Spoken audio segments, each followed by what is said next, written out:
my name is Abigail Sink, and today I'm going to be showing you 3 different activities that help to promote the syntax in oral language development.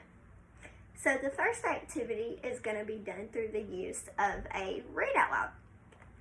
And as we go through the story, I'm going to point out different nouns within the story and kind of explain and describe to the students why we use the nouns that we do when talking about people. So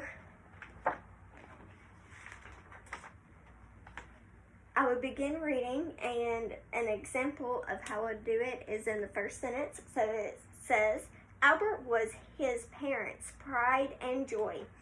And so I would ask the students, well, would it make sense to say Albert was they parents' pride and joy? And so then we would kind of talk about why they used his and not they. So I'd continue to read, and then another example would be whether Albert was taking his first steps or learning ABCs, or even when he was doing nothing at all, they couldn't help but hug their one and only hippo. So I would ask, in this first bit of sentence, I would say, why don't they say whether Albert was taking her first steps? And why that wouldn't make sense, because we already know that it is a boy, and so we would use his and not her. So then I might also bring up that they did use they in this sentence, and why it is appropriate to use they here and not at the beginning.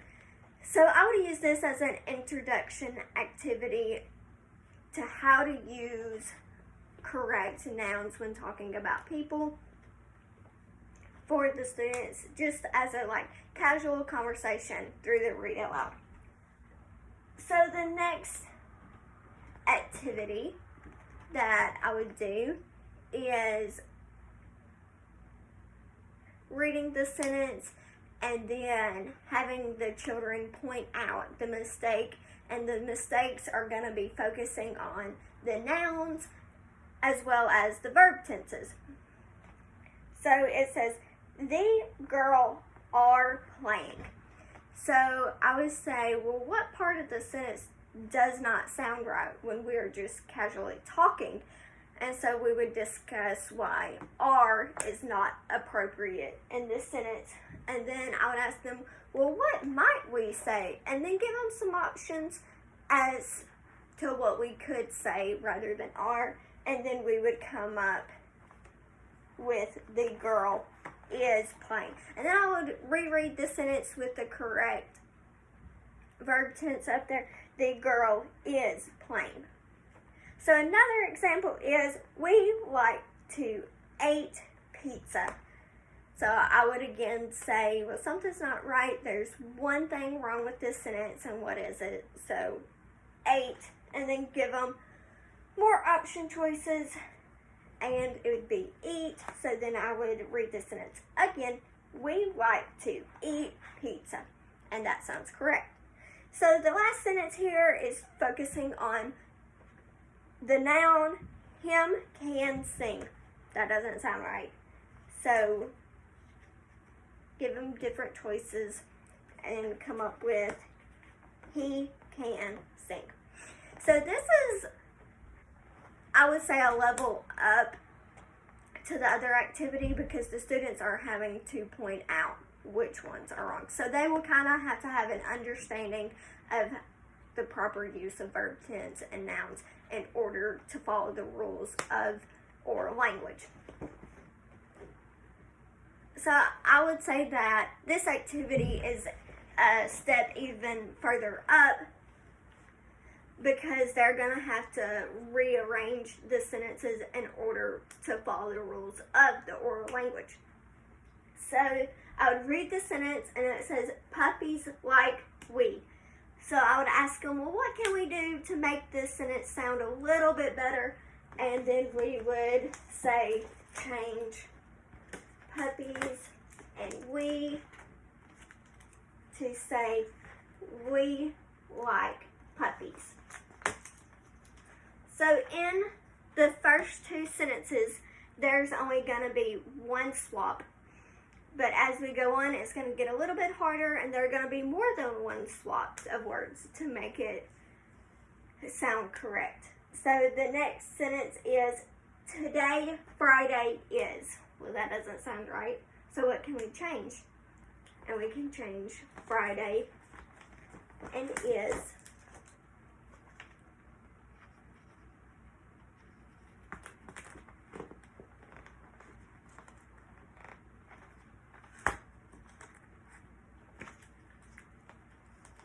To read, today is Friday. And in the last sentence, this is a little bit more challenging, like I said, and it reads, rode she thee to store. So I would begin by looking only at the beginning of the sentence and saying, does rode she make sense? And then they would say no. So what can we do to fix that? And so we can swap she and rode to read, she rode thee to store. So I would say, well, that still doesn't sound right. What else needs to be changed in order to follow the rules of oral language? And we would go on to figure out that to and thee needs to be swapped to read, she rode to the store. So I really like this activity because all the activities, because it helps the students to be more engaged and more hands-on with the new concept that they'll be learning. And then once they have a better understanding of how to complete each activity and the proper use of syntax and oral language, they could complete these activities in a group and then eventually as an individual. So I think this is a great way to scaffold for your children or students with this new concept in oral language. So thank you for watching my video, and I hope you enjoyed.